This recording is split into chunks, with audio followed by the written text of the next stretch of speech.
গল্পটা আমার high school জীবনের। তখন আমি ক্লাস 10-এ পড়ি। সেই সময় আমি খুবই বদমাইশ এবং দুষ্টু ছিলাম।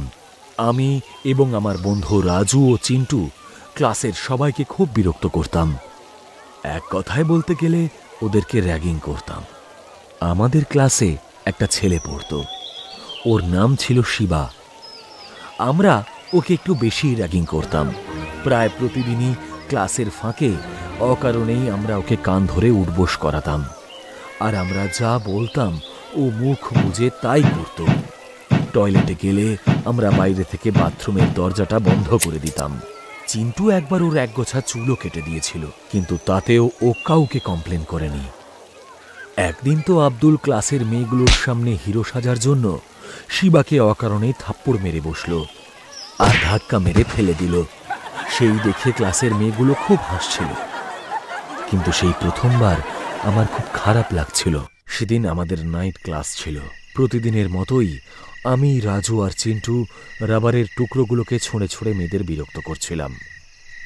ক্লাসের স্যার দেখা মাত্রই রেগে গিয়ে আমাদেরকে ক্লাসের বাইরে বের করে দিলেন। ক্লাসের বাইরে বেরোনো মাত্রই দেখি আব্দুল সেখানে দাঁড়িয়ে নেই। আমাদের আগেই স্যার ক্লাস থেকে আব্দুলকে বের করে দিয়েছিলেন। আমরা ক্লাসের বাইরে দাঁড়িয়েছিলাম, তখনই রাজু বলল, আরে ভাই ওই দেখ শিবা। আমরা ওই দিকে তাকিয়ে দেখি ওই দিকে সিঁড়ির নিচে ও দাঁড়িয়ে আছে। শিবা আমাদের দিকে ঘুরে তাকালো আর আমাদেরকে মিডল ফিঙ্গার দেখালো। যা দেখে আমাদের মাথা খুব গরম হয়ে গেল। ওর এত বড় সাহস, ও আমাদেরকে মিডল ফিঙ্গার দেখাচ্ছে। ওকে আজকে শিক্ষা দিতেই হবে, চল। এই বলে চিন্টু শিবার কাছে গেল আর আমরাও ওর পেছনে পেছনে ছুটলাম।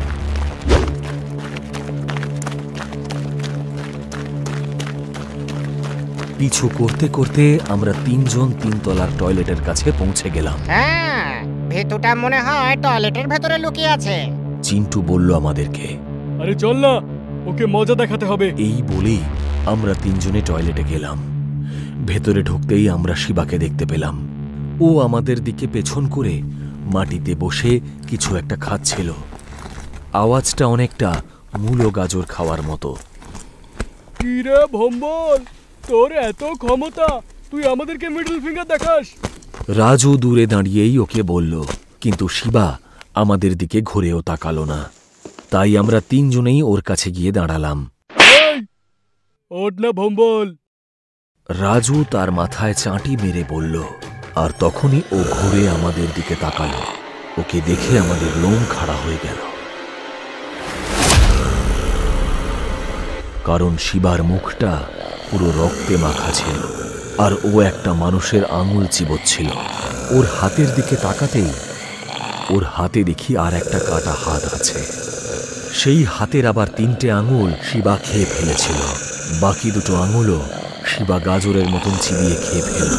এসব দেখে আমাদের তিনজনের চোখ ছানা বড়া হয়ে গেল, আর আমরা হাঁ করে ওর মুখের দিকে ভয়ার্তভাবে তাকিয়েছিলাম। এ ভাই, তুই ওটা কার আঙুল চেবোচ্ছিস? হ্যাঁ? আমি শিবাকে জিজ্ঞেস করতেই ও শয়তানের মতন হাসি শুরু করলো আর ডান দিকের ঘরটার দিকে আঙুল দেখালো। আমরা ওই ঘরটার দিকে তাকানো মাত্রই ভয়ে আমাদের বুক কেঁপে উঠল, কারণ ওখানে আব্দুল হাত কাটা অবস্থায় রক্তাক্ত হয়ে পড়েছিল। শিবা তখন আব্দুলের হাতটাই খাচ্ছিল, যে হাত দিয়ে আব্দুল শিবাকে চড় মেরেছিল। তার মানে শিবা আব্দুলকে মেরে ফেলে ওর হাতটাই চিবোচ্ছিল। যা দেখে আমরা সবাই খুব ভয় পেয়ে গেলাম। তখনই শিবা চিন্টুর পা ধরে টান মারল আর চিন্টু মাটিতে পড়ে গেল। শিবা চিন্টুর বুকের উপর বসে ওর মাথার চুল খামচে ধরে বেশ কিছুটা চুল টেনে ছেড়ে দিল। চিন্টু যন্ত্রণায় চিৎকার করে উঠল। মাথা থেকে তখন ওর গলগল করে রক্ত পড়ছে। শিবা চিন্টুর মুখের ভেতরে ওই চুলগুলোকে ঢুকিয়ে দিল আর ওর গলায় সজোরে একটা ঘুষি মারল, আর চিন্টু যন্ত্রণায় ছটফট করতে লাগলো। তারপরেই শিবা আমাদের দিকে তাকালো। আমি আর রাজু ওইখানেই দাঁড়িয়ে সব দেখছিলাম। আমরা এতটাই ভয় পেয়ে গিয়েছিলাম যে আমরা সেখান থেকে নড়ার মতন অবস্থায় ছিলাম না।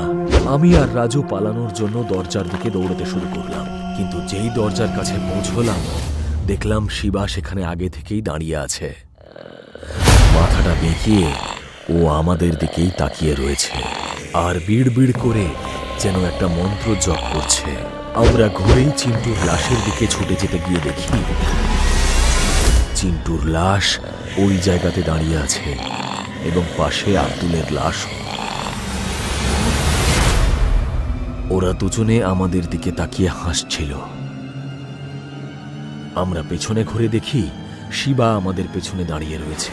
রাজু হাত জোড় করে মাটিতে বসে শিবার কাছে কাকতি মিনতি করতে লাগলো।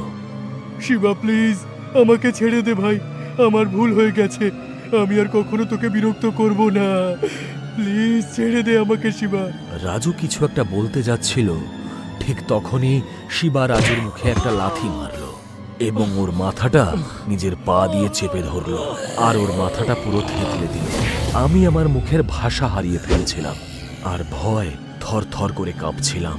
আমার মনে হচ্ছিল আজই আমার শেষ দিন, শিবা আজকেই আমাকে মেরে ফেলবে। শিবা ঠিক তখনই আমার গলাটা টিপতে এগিয়ে এলো।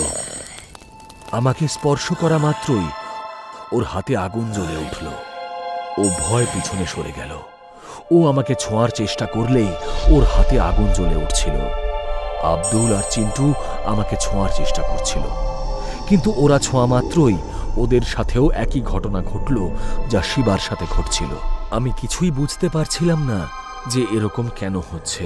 তখনই হঠাৎ টয়লেটের লাইটগুলো দপদপ করে জ্বলে নিভে গেল আর তারপর আমিও সেই টয়লেটে এক কোণায় বসে পড়লাম, যাতে চিন্টু কিংবা আব্দুল কেউই আমাকে ঠিকভাবে খুঁজে না পায়। ওখানে বসে বসেই আমি ঘুমিয়ে পড়লাম। সকালে যখন আমার ঘুম ভাঙল দেখলাম সামনে পিয়ন এবং স্কুলের টিচার্সরা দাঁড়িয়ে রয়েছে।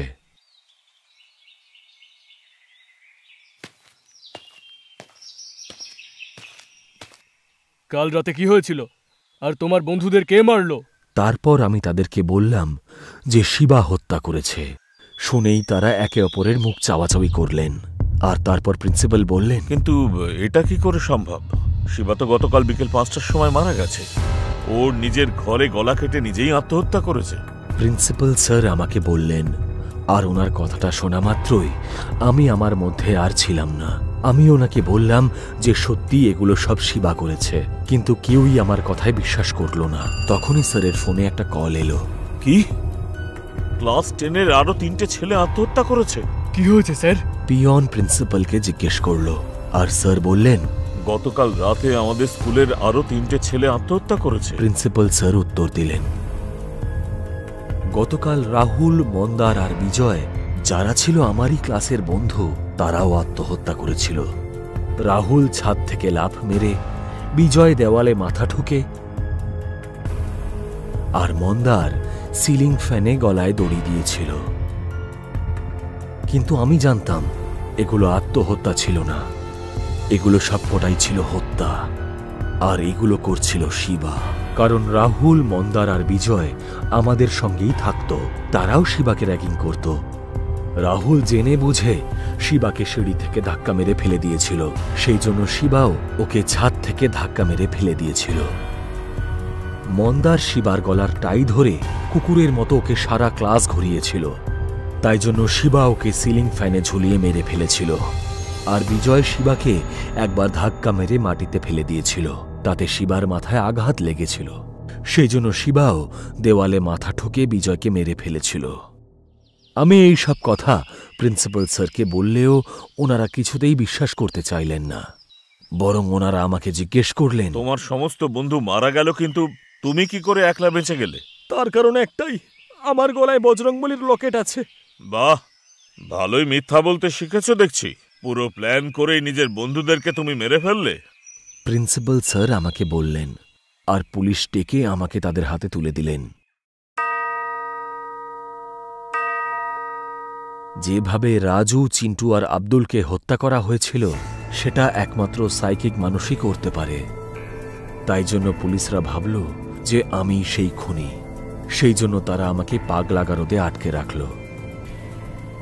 আর সেই থেকেই আমি এই পাগলাগারদে বন্দী হয়ে আছি, আর সেই দোষের শাস্তি পেয়ে চলেছি যে দোষটা আমি কখনো করিনি। আমি একটাই ভুল করেছিলাম, আমি একটা নিরীহ ছেলেকে বিরক্ত করেছিলাম। আমি এটা অনুভবও করতে পারিনি যে তাকে বিরক্ত করার কারণে আমি এরকম একটা শাস্তি পাব। মাঝে মাঝে আমার মনে হয় শিবা যেন জেনে বুঝে আমাদেরকে শাস্তি দেওয়ার জন্য আত্মহত্যা করেছিল। সহজ কথায় বলা গেলে এটা আত্মহত্যা নয়, এটা বলিদান ছিল। ও হয়তো শয়তানকে নিজের বলিদান দিয়েছিল, যাতে মৃত্যুর পরে ও নিজের হাতে সবাইকে শাস্তি দিতে পারে যারা ওকে হেনস্থা করেছিল।